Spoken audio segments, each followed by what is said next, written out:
Good morning, everybody, and welcome to Twist Gaming.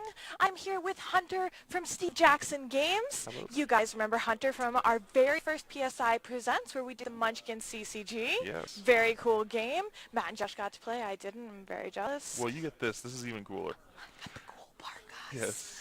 Yes. So let us Hunter, you're a pro on the stream. Oh no. Well, That means your expectations are high. this is rough, No guys. pressure. I'm so sorry. So yeah, we have a few things to show off today. Since you started with the CCG, Yeah. since you guys did a really awesome how to play with the CCG, let's start with that. Okay. So we got the new expansion here. This is Desolation of Blarg. This just dropped at the end of May, just a couple weeks ago, not too long ago. This is the first expansion of the collectible card game. The first set had 304 cards. This has about 124, a little easier to collect. Expands on all the heroes. Gives you some new themes like focus on new monster types and existing monster types that give some bonuses. So if you remember from the playthrough, if you haven't checked that out, definitely take a look at that. I'm sure you guys have a link somewhere on your channel there. Yes. And it was really fun to be a part of that. You try to get a glimpse of some of those creature types in that playthrough. We can actually show some of those cards off here. Yeah. This is just a booster pack I opened before the stream. Okay, so Stick Shield is not Stick Shield, coming out. not the one, I Because guess. Sticky Sorry, Shield we'll leave is- that one out there. Anything with green on it, I'm sure it will be mixed up. But yeah, Love the green screen. So yeah, this is good mix of art here. So the cool thing with this set, or an interesting thing with the set, is if you're into collecting the cards. So we mentioned in the stream, like the rarity scheme is kind of goofy and all over the place. It's real fun. But this set, the first printing actually had a bit of a randomization issue, so it's almost as if the rarities are reversed. So if you like Okay. the really rare cards, this first printing is the one to get, the first wave essentially that's at game stores now, because it's really easy to get the very rares and the rare cards. So like this pack, I believe, opened the rarest card in the set that we destroyed most of this rarity card, which is a card that we print off extras and destroy most of those at the office. We're Munchkin, we have to do some weird stuff. So yeah, I opened one of those. There's a few other rare cards in there. So if you're interested in like collecting some of those now, Yeah. this first wave of boosters that's at game stores is the one to get in. It's really fun to draft, so yeah, it's a blast of a set. We're really enjoying this one. What's the price point for the booster pack? Booster packs are $3.95 each. Oh, so they're very inexpensive to collect, pick up, and add to your Exactly, collection. and there's not a ton of cards, so if you want to, you can easily get a full set. But if you want to wait and get some of the common cards, so it's kind of like right now the common cards are the rare cards. It's reversed. So, Backwards. yeah, it's fun. But yeah, the second printing will be back to normal. So if you're missing those, wait a little bit and you'll be able to get some of those too. Sounds good. Anything you want to make sure we point out on the cards that we've just opened here? So we've got, I mentioned the creature type thing here. So we got new creature types like yokai are in the game. Okay. And then we got a new focus on like old creature types or monster types. Undead is in the game. They've gotten new abilities. A lot of monsters will focus on like or cards will say like if it's undead, do an extra thing, or maybe it gets stronger, or it does extra damage to undead. Okay. So there's new benefits and negatives to playing specific creature types, so it builds around that tribal theme of different creatures, or different monsters. So yeah, that's the main focus. But yeah, we got a ton of new loot and we got new art as well. So in the first set, you might have noticed that each hero had its own artist associated with it. Now we've gotten to let them off the chain a little bit, so people got to mix it up. So like Lardis did a lot of the art for the original Bard, the Orc Bard, in the first set. And this set he got a lot of neutral cards, so he's going to be doing more art just in a different style for a lot of different stuff. And so we got some other artists take on some existing heroes, so you get some cool variation, variety. Yeah, exactly. In the art styles. Exactly. That's pretty cool. And there's the rare card. That's we destroyed most of the Inn of Improbable. Ah, here we go. That's like the really rare, the theoretically really rare cards. This comes into play, Zapped. Yes, Zapped is legally distinct from any other words that might be turning a card sideways. That's what we use. Just be very Just clear, very, about, very clear that. about that. But yeah, that is that's out now though. So, and it's also got we have new organized play kits at game stores. So if you're interested, want to play your local game store, you can hit it up. Like we mentioned in the PSI plays, game store is kind of where you're going to find a lot of your other players, and you're going to be able to get promos and stuff there. So it's a place to play. Perfect time to jump in. Awesome. And then, of course, if you do not have it at your friendly local game store, you tell them to get a hold of PSI and get that game in. Absolutely. Okay, so that is your booster pack, That's sir. the booster pack. But that is not all that you've brought here to show me today. I've brought quite a spread. So we're gonna go backwards in time. We're gonna start with the Illuminati over here. Okay. We're gonna get to the big boy in a second. Illuminati. This has been around for a while. It's our logo. We got the old pyramid, eye in the pyramid, as it were.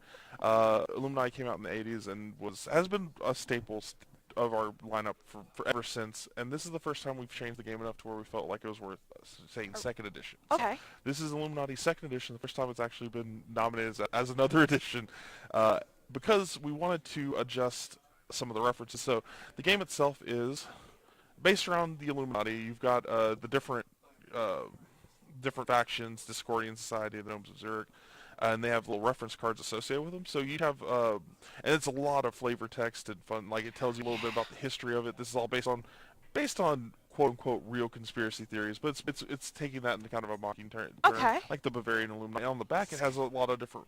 It has like a reference chart look and a at that. bunch of different secret goals that you have. Like you actually have different goals you could. Do with the game. And Okay. the idea of the game is you've got these cards. In addition, you've got your Illuminati card, and you're kind of building a web of power off of your card. You'll have little arrows in different directions that Okay. you can connect cards to build your web and grow. Oops, not that way. Grow your connecting groups, and you're getting money from that. Different groups will get you different amounts of economy, and you're going to be able to battle other groups by connecting to their own power webs with those same arrows associated with. You'll have these little arrows that you can kind of connect to different groups, and that's where the power comes from. Okay. And you're kind of attacking them, and while you're doing that, you're completing the goals on the back of your card here. And when you complete a goal, you win the game. So the difference of this version is, so you've got new art. So we've had a lot of over the years, obviously, conspiracy theories change, different things come into fashion. We've had a couple of art refreshes, but we've never had a reference refresh. So, Okay. like this is brand new art from, I mentioned before, Lar D'Souza, who did a lot of the CCG art for us. He's done his style on this. And Lar's done a lot of like pulp webcomic and things like that. He Okay. has a very distinct style to him. Pulled some more here, and it's a little more like a pulp style now, and in addition to that, we've updated a lot of the references. So like the original game again was made in the 80s, so we're talking Cold War, things like that. Right. We've just updated a few of the references so modern gamers might that were born maybe in the 90s Associate or more even with later. more recent kind of Exactly. conspiracy theories. Conspiracy theories and even just general references like hipsters or millennials, things like that. So Okay. like things that didn't even exist in the 80s. Right, right. So yeah, this is a full-on revamp. This is actually going to be out in September. We might have early copies at Gen Con, but this is one of our tooling pre-production samples. What are the people that loved this game in the 80s going to love about this second edition? So if you like the game in the 80s, the gameplay itself really hasn't changed that much. It's about the same. It's the main difference is those updated art. If you're looking for maybe a refresh, you just want something that looks a little bit different from what you've had. Because if you like the old art, perfectly fine. That one's been around for a long time. But if you're looking for something a little different, Lar's style is just extremely unique. And that's kind of what you're in it for. And if you want just a refresh on those references, like if you want something a little bit more up to date, Modern. yeah, where you're not having to explain all the cards to your to your younger gamers, and Right. especially if you want to introduce the game into to younger like your kids, Generation. younger generation. That's one thing we get from a lot of our even people that love our retro games. They're showing the games to the kids, and they're getting future gamers because we've been around since the 80s. Right. So. There's a lot of people that have grown up on our games who had kids and even grandkids now, and we're trying to make sure that they have something they can show their kids and grandkids, and the kids will get it and understand what's going on. Because the gameplay is still going to be that same gameplay so you'll be able to teach it pretty easily. Just new references, new art. So if I am brand new, if I'm one of those grandkids, if I'm one of those Yeah, kids, sure. and I'm getting taught the game, what am I going to love about this game? So if you're into conspiracy theories in general, if you think it doesn't treat Like them that too fuel seriously. doesn't melt steel beams. That pretty much, exactly. If you're into that stuff, and right now that, as fortunate or unfortunate as for us that those are extremely popular at the moment, this takes a lot of that, and it actually even goes deeper into that lore if you're into conspiracy theorists and stuff like that. Okay. This is based on Discordian stuff. This is the deep 60s and 70s stuff. Like you're getting a lot of the factions, and with a lot of that, you're getting like the flavor text behind it and Yeah, stuff like that, see? and explanation of this. This isn't just thrown on here. This is research stuff that we've Now, put I have on to here. ask you a question because Personally, I love learning more about what the themes are in the storyline Sure. that comes to the game. But let's say I just want to play the game for the fun of the game. Is all of the text required to enjoy the game? No, no, Okay. you can just play the game for the game. This is just kind of this. The Yep. backside's very useful as a reference Quick chart. reference This, in. if you don't want to dig through the rules to find something, pretty much anything you need is going to be on this. Okay. This side just for flavor purposes. Yeah. Honestly, it's for people that are into the Illuminati. If the people that come up to us and say, "Why do you have a eye in the pyramid on your shirt? Why do you own Illuminati.com?" That's these for these people. But it's just for flavor purposes. The game itself is really about the web of power, trying to gain control of that chain of command and break other people's chains. Okay.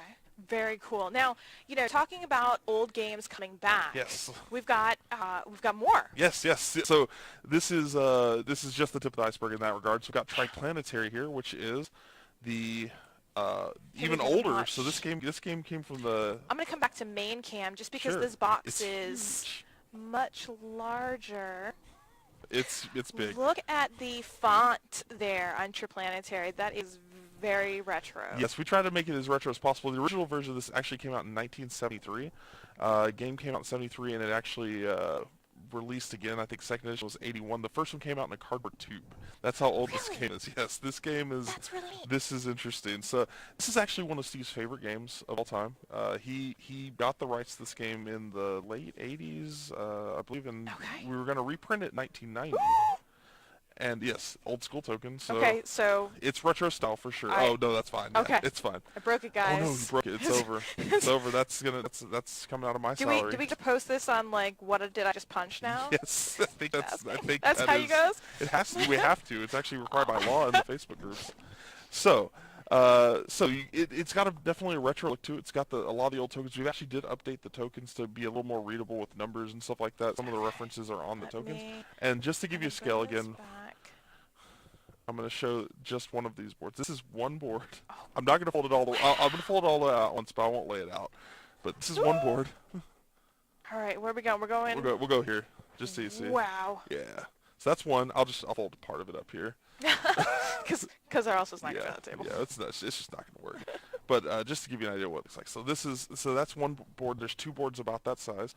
And what it represents is part of the solar system. So like here, Terra. So we've got Earth, Moon, and the idea of the game is you're using these dry erase markers to plot courses around the galaxy. And the cool thing with Triplanetary is it's got a little bit of it's all based around just a movement system. That's kind of the unique element to it. After that, the rulebook includes a lot of different scenarios, and you've got a lot of different options on playing campaigns and things like that. So it can play anywhere from 2 to 12 players. Oh, that's but a pretty big expandable game. I mean, Exactly. it's got a giant board, so. It's got two giant boards, but it is very big. But the cool thing about it's all based on the movement. So the idea behind the game is you start on the spot. So like say I'm starting here. Okay. That's where my ship is, and you can use one of these cool Tokens. tokens to represent that. Yeah. Depending on what ship you want to use, but you don't have to necessarily. Those are just different scenarios, things like that. Okay. And what you do is you have a certain amount of fuel points that you're spending.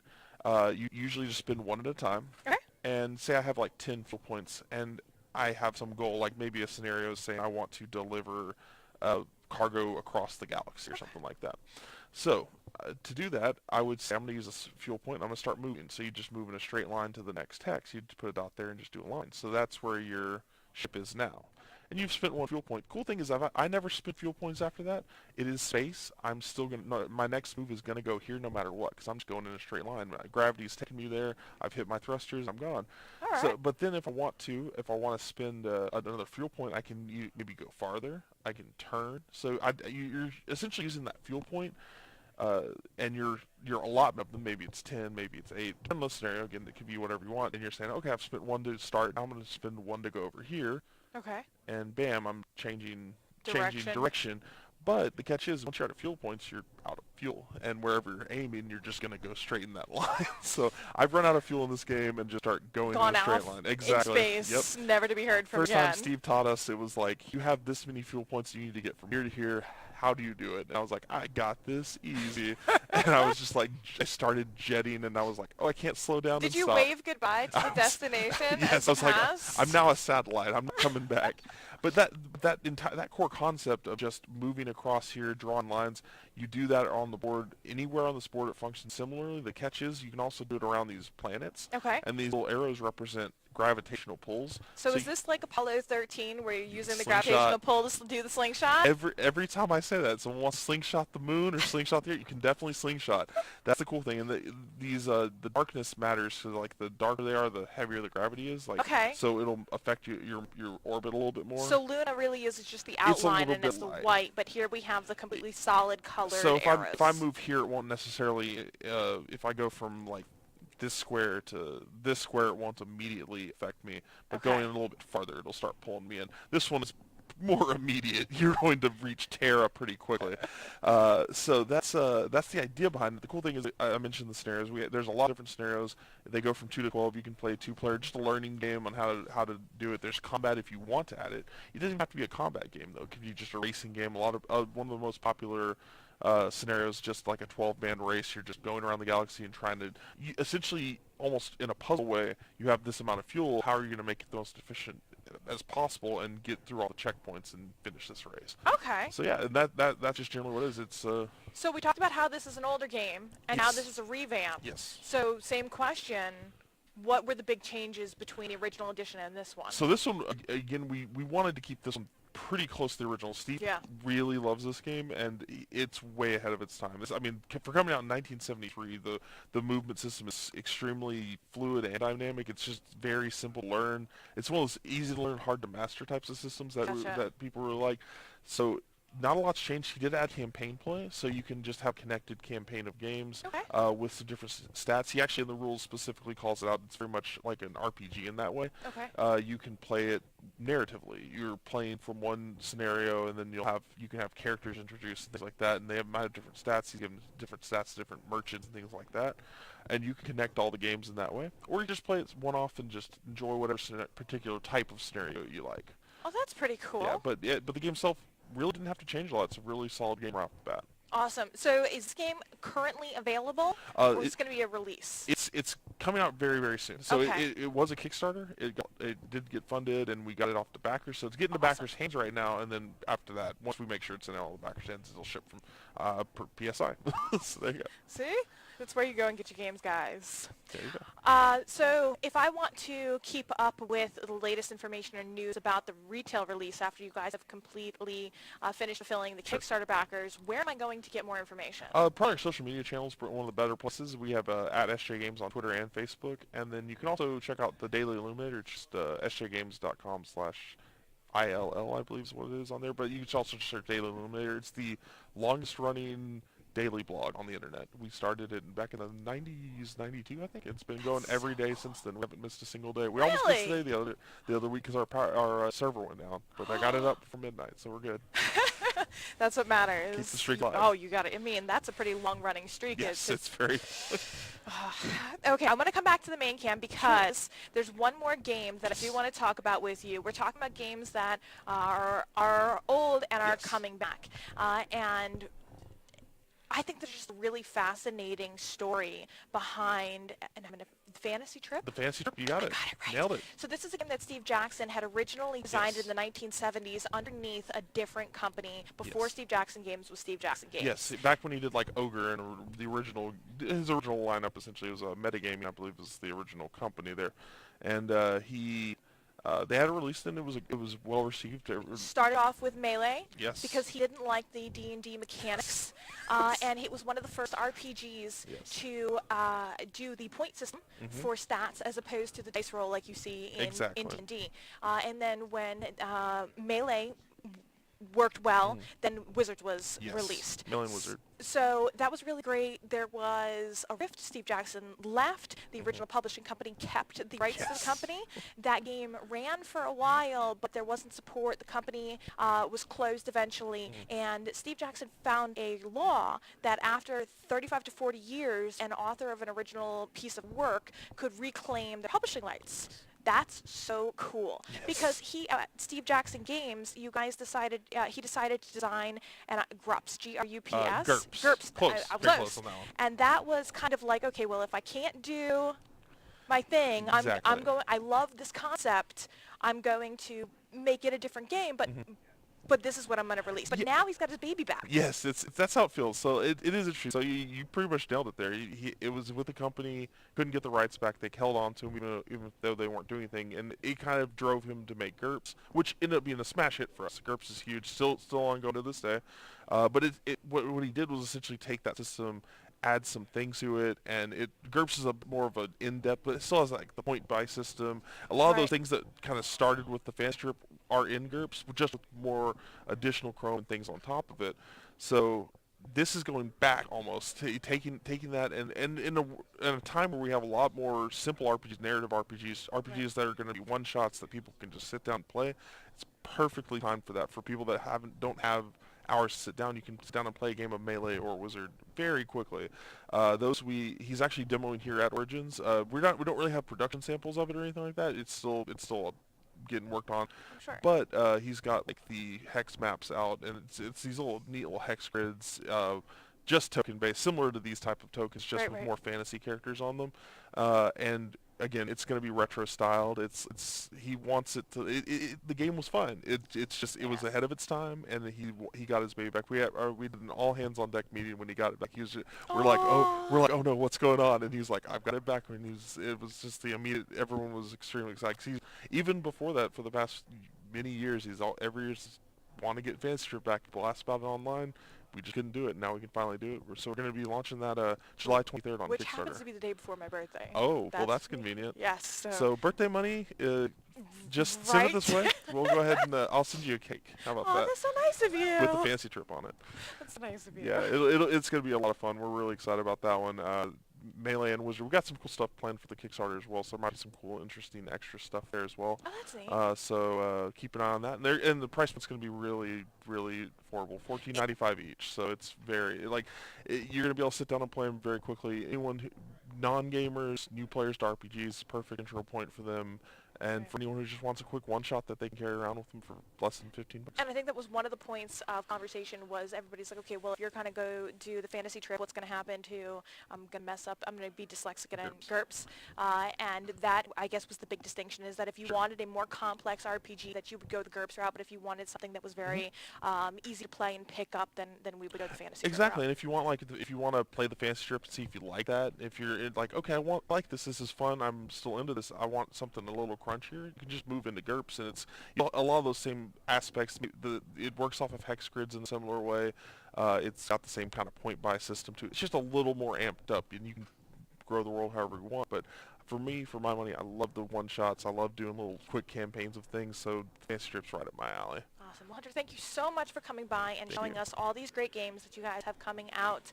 And as always, you guys can follow Steve Jackson Games and the Daily Blog. Yes. So make sure that you're following them and keeping an eye out for these upcoming Kickstarters. Thank you so much. Thank you. Thank you. Have a good one. Thank you.